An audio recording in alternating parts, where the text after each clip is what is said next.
दैवस्य मस्तकं कुर्यात् कुसुमोपहितं सदा। अर्थात देवताओं का मस्तक सदैव पुष्पों से सुशोभित रहना चाहिए।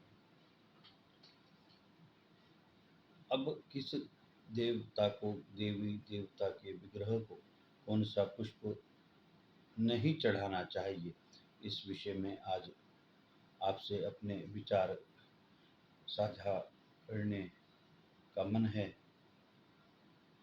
इसमें यदि कोई त्रुटि हो तो सुधीजन कृपा कर उसका समाधान भी कर दें।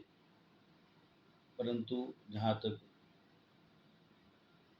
पुष्प अर्पित करने का संबंध है, वह देवताओं को कौन सा पुष्प प्रिय है, कौन सा नहीं है, इसका ध्यान रखकर ही करना चाहिए। जैसे कि भगवान गणपति को कभी भी तुलसा दल अर्पित नहीं करें, श्री भगवान राम को, उनके विग्रह को कनेर कभी भी अर्पित नहीं करें, और माँ पार्वती को आंवला, मदार और दूर्वा अर्पित नहीं किया जाना चाहिए।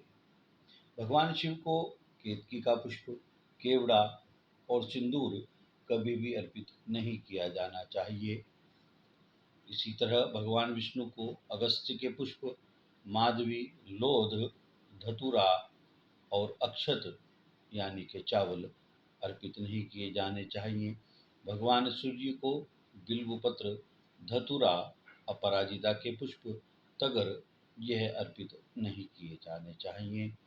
सदाबहार अन्य देवताओं को अर्पित करने के लिए बिल्कुल मनाही है, परंतु भगवान राहु, भगवान केतु और भगवान शनि को सदाबहार प्रिय है।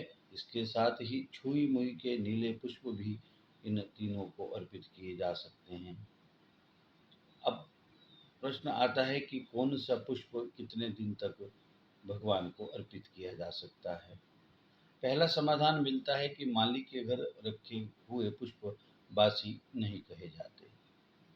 दूसरा समाधान, भगवान शिव को अत्यधिक प्रिय बिल्व पत्र 6 माह तक बासी नहीं माने जाते हैं। इसी तरह तुलसा जी के पत्र 11 दिन तक और कमल का पुष्प 15 दिन तक ताजा माना गया है।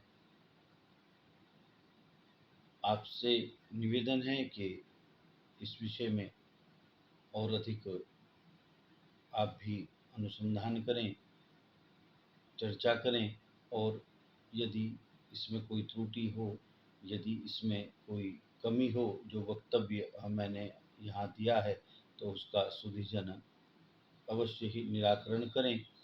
एक पुस्तक जिसका रेफरेंस मैं दे सकता हूँ वह है शारदा तिलक, डॉक्टर सुधाकर मालवीय जी द्वारा लिखित यह पुस्तक है।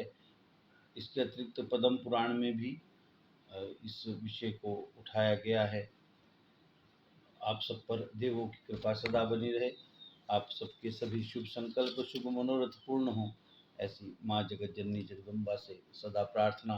आप सबको प्रणाम। आपका दिन शुभ हो, आपके सभी मनोरथ पूर्ण हो, ऐसी शुभेच्छाओं सहित आज के लिए विराम।